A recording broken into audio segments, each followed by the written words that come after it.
وہاں عورت کہہ رہی ہوتی آپریٹ کرو, ڈاکٹر کہہ رہے ہوتے نہیں, ان کو پتا ہے ہم پہ کیس ہو جائے گا. یہاں تو پوچھنے والا ہی کوئی نہیں ہے. ایسے ایسے میں آ رہے ہیں آپریشن میں, گردہ ہی پی گئے ایک. صحیح ہے, سمجھ رہے ہو, تجربہ کی آنکھ پہ آنکھ ضائع کر دی. ایسے ڈاکٹرز بھی ہیں ماشاءاللہ. مولانا طارق جمیل صاحب کو بیان کرنے سے روک دیا گیا اور پھر وہ پنڈال میں نہ پہنچ سکے, اس لیے رکاوٹیں بھی کھڑی کی گئی ہیں. ایسا کیوں کر رہے ہیں کابر تبلیغ؟ معین اختر سے کسی نے پوچھا کہ آپ کے ماموں کیا کرتے ہیں, اس نے کہا ماموں کی باتیں ماموں سے پوچھو.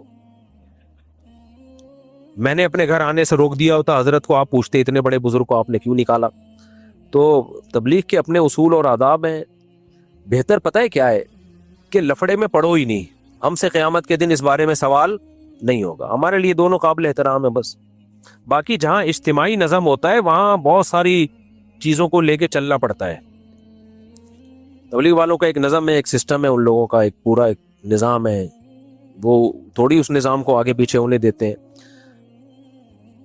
جو اصولی طور پر ایک بات ہے جو بالکل بدیہی طور پہ غلط معلوم ہوتی ہے, دیکھو جہاں بھی انسان ہوتے ہیں آپس میں اختلاف ہوتے ہیں, لیکن میڈیا کی زینت نہیں بننا چاہیے.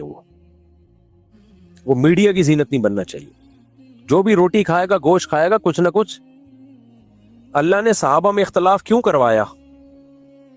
حالانکہ وہ تو رحماء بینہم ہے نا, تاکہ امت کے پاس یہ بھی ایک رہے بھئی یہ بھی ہو سکتا ہے. تو اہل سنت والجماعت نے کیا کیا جب صحابہ میں اختلاف ہو, بھئی دونوں ٹھیک ہیں, جو غلط فہمیاں تھیں ہو گیا اختلاف, تبھی ہم حضرت علی کو بھی جنتی اور سیدنا معاویہ کو بھی, سیدنا علی کو بھی جنتی, سیدنا معاویہ کو بھی جنتی. تو اس لیے لفڑے میں نہ پڑیں, زیادہ بہتر ہے.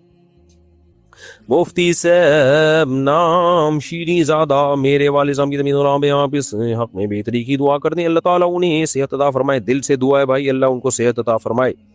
اگر رشتہ داروں میں کوئی غریب ہو تو اس کی مدد کے لیے زکوٰۃ دے سکتے ہیں. زکوٰۃ بتا کے دینی چاہیے, غریب ہو تو دے سکتے ہیں, ڈبل ثواب ملے گا. بتا کے نہ دیں, اس کو ہدیے کے نام پہ دیں. دل میں زکوٰۃ کی نیت کریں, زبان سے کہیں گفٹ ہے. اپنے حق کے لیے لڑنا چاہیے یا نہیں, شریعت کیا حکم دیتی ہے؟ دونوں طرح کی حدیثیں ہیں.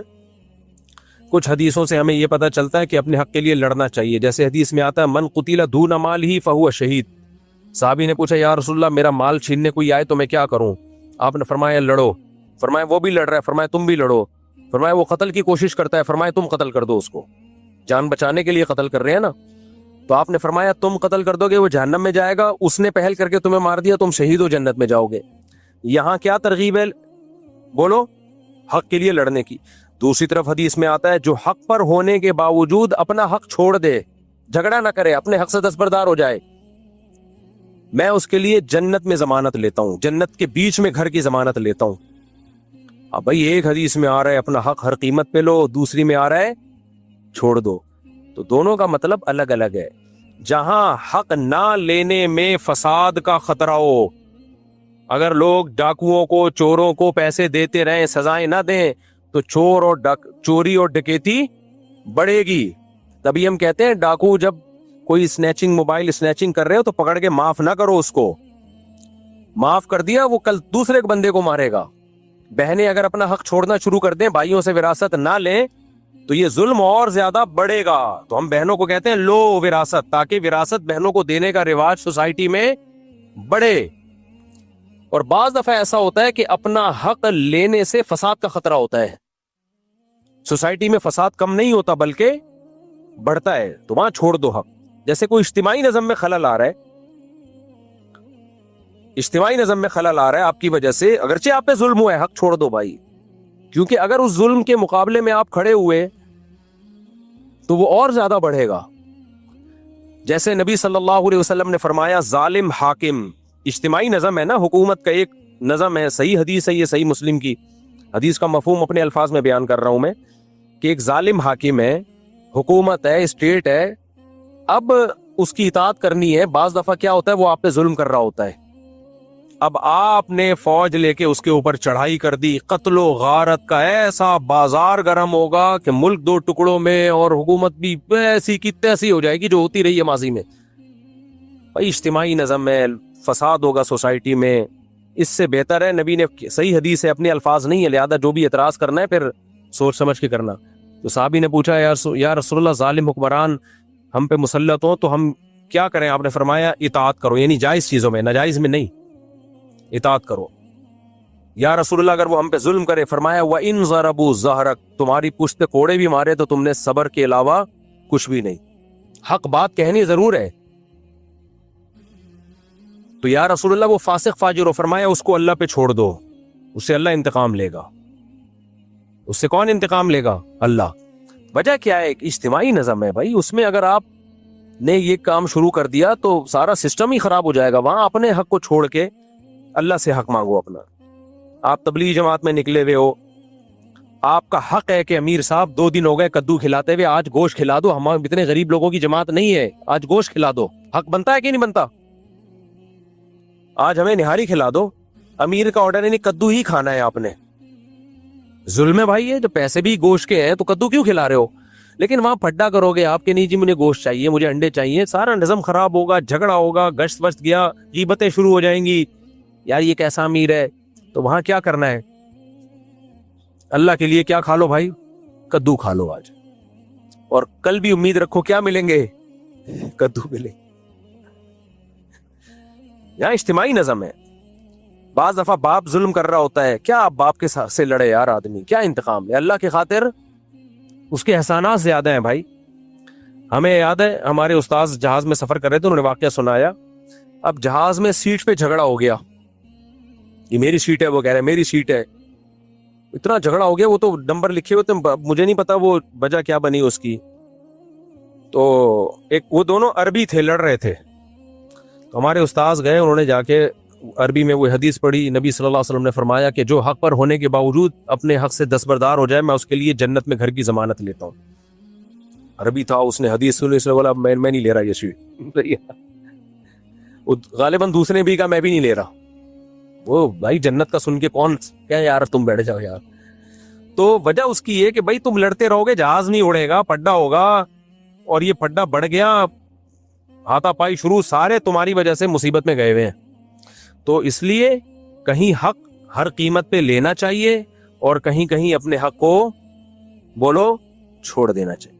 جہاں چھوڑنے میں اصلاح ہو تو چھوڑ دو، جہاں حق لینے میں سوسائٹی کی اصلاح ہے تو حق لے کے چھوڑو، پھر حق سے دستبردار مت ہو۔ بعض دفعہ حق اس لیے بھی چھوڑنا پڑتا ہے، آپ میں حق وصول کرنے کی طاقت ہی نہیں ہوتی۔ آپ کو پتا ہے سامنے والا اتنا پاورفل ہے، 2 چپیٹ لگا دے گا اور گھوم جاؤ گے لٹو کی طرح، تو اس میں فنٹر بننے کی کوشش کرو گے تو گئے۔ اچھا بھائی جلدی علی بھائی بہت زیادہ ٹائم ہو گیا، اپنے کیا قضا نماز فرض سے پہلے پڑھ سکتے ہیں؟ جی پڑھ سکتے ہیں۔ مفتی صاحب اپنے ابھی بیان میں کہا کہ بہت لوگ آخرت والے دن، اچھا ایک سوال مجھ سے حج سے پہلے جب سفر میں اتوار کے بیان میں پوچھا گیا تھا کہ آپ یونیورسٹی میں لڑکیوں میں بیان کرتے ہیں، لڑکوں میں بیان کرتے ہیں، یہ اس طرح بیٹھی ہوتی ہے، اس کا تو میں نے پورا جواب دے دیا تھا، لیکن ایک چیز کا میں نے جواب نہیں دیا، وہ بھی سوال تھا، مجھے بعد میں لڑکوں نے بتایا جو اصل اعتراض تھا اس کا جواب نہیں دیا، کہ آپ کے چینل پر وہ اسی طرح بے پردہ لڑکیوں کی ویڈیو چلی جاتی ہیں، یہ بھی سوال کا حصہ تھا۔ تو وہ پھر میں نے جا کے تحقیق کی، واقعی ایسے ہے، تو وہ میں نے جو ایڈیٹر ہے ان کی کھچائی کی ہے۔ تو بیان کرنا تو ایک مجبوری ہے، لیکن ان کی کھلی ڈلی تصویریں پھر چینل پہ کس بیس پہ ڈال رہے ہو بھائی؟ اس کو بلر کرو۔ تو وہ میرا قصور نہیں ہے، نہ مجھے پتا تھا، تو وہ جو ایڈیٹر ہے اس کا قصور ہے، اس کی میں نے کھچائی کر لی ہے، تو وہ میرے جان بوجھ کر نہیں ہوا، وہ اشکال جس کا بھی تھا وہ ویلڈ تھا اشکال، وہ واقعی اشکال تھا، اور اس کا شکریہ کہ اس نے ہماری اس طرف توجہ دلائی۔ اور میرے بھائی چشمہ بھی بل بڈو والا رکھا ہوا یہاں اپنے۔ آخرت والے دن، مفتی صاحب آپ نے ابھی بیان میں کہا کہ بہت لوگ آخرت والے دن محنت کر کے آئیں گے اور ناکام ہوں گے، تو اس کا مطلب کیا محنت نہیں کرنی چاہیے، اور کامیاب ہونے جنت میں جانے کے لیے کیا محنت نہیں کرنی چاہیے؟ میں نے یہ تھوڑی کہا ہے محنت نہیں کرنی چاہیے، قرآن کہہ رہے ہیں بہت سے لوگ جنت کی محنت کر رہے ہیں لیکن ان کی کوششیں ضائع ہو رہی ہیں، کیونکہ وہ محنت اللہ رسول کی بتائی بھی نہیں ہے، بدعتوں میں لگے ہوئے ہیں۔ تو یہ مطلب نہیں ہے کہ محنت نہیں کرو گے تو جنت میں چلے جاؤ گے، محنت کرو، لیکن محنت کا زاویہ صحیح ہونا چاہیے۔ قرآن اب دیکھو، ایک آدمی روزے رکھتا ہے، مغرب سے پہلے نیت کرتا ہے روزے کی، اور اگلے دن 12 بجے افطار کرتا ہے، اور ایک صبح صادق کے وقت نیت کرتا ہے اور افطار میں افطار کرتا ہے۔ محنت دوسرے والے کی زیادہ ہے یا پہلے والے کی؟ پہلے والے کی محنت ڈبل ہے، ثواب دھیلے گا نہیں ہے۔ کیونکہ روزے کا ٹائم رات ہے ہی نہیں, روزے کا ٹائم صبح صادق سے لے کے غروب آفتاب ہے. آپ نے 24 گھنٹے کا روزہ رکھ لیا بے وقت. ایک آدمی فجر میں 2 رکعت پڑھتا ہے اور 4 سجدے کرتا ہے, دوسرا آدمی فجر کی 8 رکعتیں پڑھتا ہے اور 16 سجدے کرتا ہے. محنت کس کی زیادہ ہے؟ دوسرے کی. ثواب ٹکے گا نہیں ہے, بلکہ نماز واجب الاعادہ ہے, الٹا گناہ ہوا. تو تھوڑی محنت ہو, صحیح سمت میں ہو, اس کا ثواب ملے گا. اخپل طریقے سے محنت ہو رہی ہے, اپنی طرف سے محنت پہ محنت ہوئی جا رہی ہے, اس کا دھیلے کا ثواب نہیں ہے. جیسے میں نے بتایا تھا, احرام میں میلا کچیلا حاجی اللہ کو پسند ہے, لیکن آپ کیچڑ میں جا کے لت پت ہو رہے ہو احرام میں کہ میلا کچیلا پسند ہے. اب پسند نہیں ہے. صحیح ہے نا؟ جو اللہ کی طرف سے میل کچیلا آ گیا, وہ والا میلا کچیلا, وہ اللہ کی, اس کی نسبت کس کی طرف ہوگی؟ اللہ کی طرف. مصیبتوں پہ صبر کرنا فرض ہے, لیکن آپ نے اپنے آپ کو مصیبت میں ڈالا, رات کو لاکر کھلا چھوڑ دیا, ڈاکوؤں کو پاسورڈ بتا دیا کہ چوری ہوں گے میں صبر کروں گا, اب ثواب نہیں ہے. شد عقالہ وتوکل علی اللہ, نبی نے فرمایا اونٹ کو پہلے رسی سے باندھو, نگرانی کرو, پھر چوری ہو گیا تو پھر ثواب ملے گا. اونٹ ہی رسی سے نہیں بندھا ہوا تھا, پھر چوری ہوئی تھوڑی, پھر تو آپ کی حماقت کا آپ کو گناہ ملے گا. میں چاہتا ہوں جلدی مختصر جواب دوں, لیکن پھر لمبا بہت جلدی. میرے دوست کہنے میں دوسری جگہ سے سامان جلدی میں یہاں سے پڑھنا پڑتا ہے, کیا کریں, اس میں اپنا کمیشن بھی رکھا, لیکن اصل رقم تو اس کو نہیں بتائیں, سامان اپنے پاس رکھ کر پہنچائیں, اس سے ایڈوانس بھی لے گا, اور سامان نہ ملے تو میرا نقصان کم ہو. جب سامان سے پہنچ گیا تو اس نے پوری رقم مجھے دے دی, میں سے کمیشن وصول تو نہیں ہے. سامان اپنے پاس رکھ کر پھر اس تک پہنچایا, اس سے 500 روپے ایڈوانس بھی لیا, اگر وہ سامان نہ لے تو میرا نقصان کم ہو. نہیں بھائی, یہ طریقہ جائز نہیں ہے. دوست نے جب اپنے لیے کوئی سامان آپ سے منگوایا تو آپ اس کے وکیل ہیں, وکیل بغیر بتائے کوئی معاوضہ نہیں لے سکتا. جب بھی آپ کسی سے معاوضہ لیں گے تو ایگریمنٹ ہوگا اس کا, وہ معاوضہ بھی طے ہوگا. ایسا ہی ہے جیسے میں جا رہا ہوں بائک پہ, آپ نے مجھ سے لفٹ مانگی, مفتی صاحب مجھے بھی انڈا موڑ اتار دیں, میں گیا, میں نے کہا نکال 50 روپے. آپ کہیں گے کس بات کے؟ میں کہوں بھائی میں نے آپ کو سواری دی ہے, تو آپ کہو گے بھائی اس کے لیے پہلے سے ایگریمنٹ ہوتا ہے اور پیسے طے ہوتے ہیں, تو اس لیے آپ سے کسی دوست نے کچھ منگوایا تو آپ اس پہ کوئی کمیشن نہیں لے سکتے. ہاں, جس کا سامان اس کو دے رہے اس سے کمیشن طے کر سکتے ہو کہ بھائی میں تیرا سامان بکوا رہا ہوں. 2 پارٹیاں ہوتی ہیں نا, ایک بیچنے والی, ایک خریدنے والی. جس سے خرید رہے اس سے پہلے سے آپ ایگریمنٹ کر لو, بھائی میں تیرا سامان بکواؤں گا, اس کا اتنا کمیشن ہوگا میرا. اچھا میرے بھائی, یہ بھی ہو گیا میرے بھائی. مفتی صاحب میں دوسری شادی کرنا چاہتا ہوں اور اس کے لیے رشتے بھی تلاش کر رہا ہوں. اب مسئلہ یہ پوچھنا ہے کہ میں چونکہ موبائل پر ہی رابطہ کرتا ہوں رشتے والوں سے, تو پہلی بیگم وہ میسیجز دیکھ لیتی ہے اور ڈپریشن میں چلی جاتی ہے, تو کیا اس وجہ سے موبائل کا پاسورڈ بیگم سے چھپانا صحیح ہے؟ رشتے تلاش کرنے کا یہ طریقہ ہی ٹھیک نہیں ہے. ٹھرکی بن کے لڑکیوں کو یہ ریسرچ کرتے رہو, کیونکہ یہ تو پھر آپ کو ٹھرک کی عادت پڑے گی نا. اتنی لڑکیاں دیکھ رہے ہو فیس بک پہ ادھر ادھر, یہ تو بدنظری کا گناہ ملے گا. اس کا طریقہ یہ ہے کہ پہلے دماغ میں رکھو کہ کس طرح کے رشتہ چاہیے, پھر جہاں ایسا پتہ چلے ان کے والدین سے جا کے بات کرو, اور اگر آپ کا رابطہ لڑکی سے ہو جاتا ہے تو ایک دفعہ بات کر لو, بھائی میں آپ سے یہاں نکاح کا پیغام بھیجنا چاہتا ہوں, آپ سے شادی کرنا چاہتا ہوں, ہاں یا نا میں جواب دے دیں بس. آج کل کیا ہو رہا ہے, لمبی لمبی پھر عورتیں تو ڈپریشن میں جائیں گی نا, شادی کے چکر میں 1.5 درجن لڑکیوں سے انہوں نے دوستیاں لگائی ہوئی ہیں, تو پھر گرل فرینڈ میں اور یہ شادی والے سسٹم میں فرق کیا رہ گیا؟ یہ ٹھیک نہیں ہے. باقی پاسورڈ تو وہ تو ویسے ہی ہے, اپنا پاسورڈ کسی کو نہیں بتانا چاہیے. کسی دن پکڑے گئے نا بہت برے پھنسو گے. شریف آدمی تو نہیں پھنستا, لیکن آج کل شرافت مارکیٹ میں بہت کم چل رہی ہے. دوسرا, پاسورڈ اس لیے بھی نہیں بتانا چاہیے کہ آپ شریف ہوتے ہو, لیکن بعض دفعہ غلط فہمیاں پھیل جاتی ہیں. میں نے ایسے کیس دیکھے ہیں, کسی دوست نے لڑکی بن کے میسج بھیج دیا, آئی لو یو بول دیا, اور لڑکیوں والی آواز میں مذاق کیا. بیگم ایسی بدگمان ہوئی ہے, وہ قسمیں اٹھا اٹھا کے کہہ رہا ہے, لیکن دل خراب ہو گئے.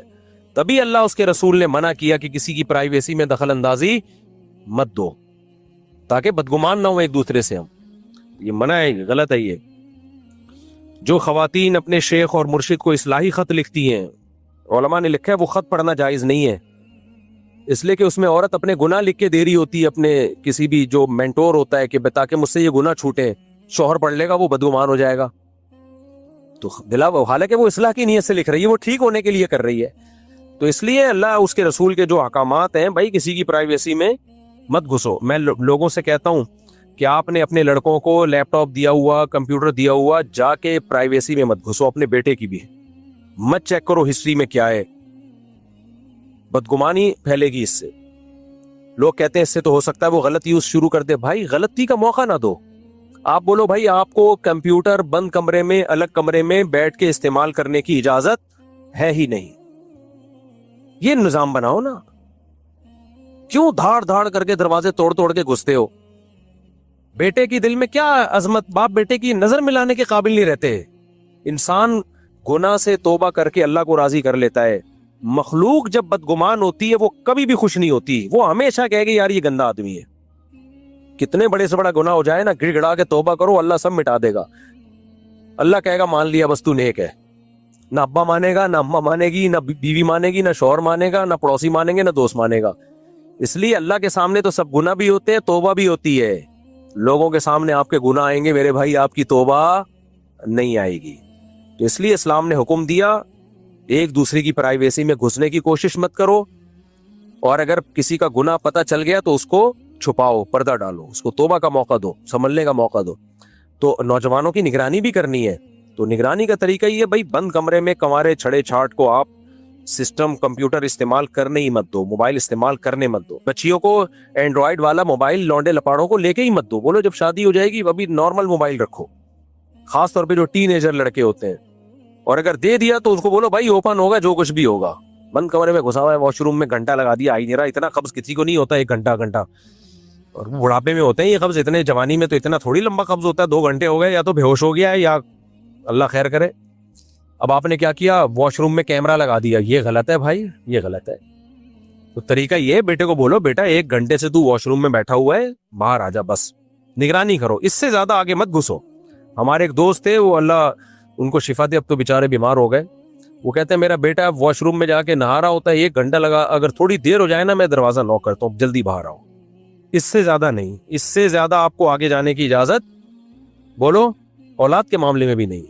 کہ خفیہ کیمرے لگا رہے ہیں, چیک کر رہے ہیں کیا ہو رہا ہے, یہ غلط ہے. خفیہ کیمرے اوپن ایریا میں لگاؤ, گلی محلے میں, گھروں کے اندر مت لگاؤ خفیہ کیمرے, بہت غلط حرکت ہے. تو مفتی صاحب اکثر ٹرین میں سفر کرتا ہوں حیدرآباد سے کراچی, لیٹ ہونے کی, آپ تو بڑے ہوئے ہوگے ٹرین میں, کیونکہ جو ٹرینوں میں سفر کرتے ہیں آدھی زندگی پھر ان کی ٹرین میں ہی بڑے ہوئے, اتنی لیٹ ہوتی ہے ٹرین. اکثر ٹکٹ ٹرین کے اندر خریدتا ہوں, ٹکٹ 650 کا, تو ہر دفعہ ٹکٹ والا کہتا ہے 200 روپے دے دے, ٹکٹ نہیں ہے. تو کیا یہ جائز ہے؟ جائز نہیں ہے میرے بھائی. آپ نے پھر کیا کرنا ہے, اگر ٹکٹ نہیں ملا تو اتر کے ٹکٹ خرید کے پھاڑ کے پھینک دو, تاکہ وہ پیسے گورنمنٹ کے کھاتے میں چلے جائیں. جو ٹرین آپ نے جتنا استعمال کیا نا وہ پیسے گورنمنٹ کے کھاتے میں چلے جائیں. پورا سفر بغیر ٹکٹ کے ہوتا ہے تو کیا جائز ہے بھائی, اتر کے اگلے اسٹیشن پہ ٹکٹ خریدو, پھاڑ دو اس کو, تاکہ گورنمنٹ کی آپ نے ٹرین استعمال کی نا تو اس کا ٹکٹ آپ خرید کے پھاڑ دو, تاکہ وہ بہت زیادہ ہو گئے بھائی. آپ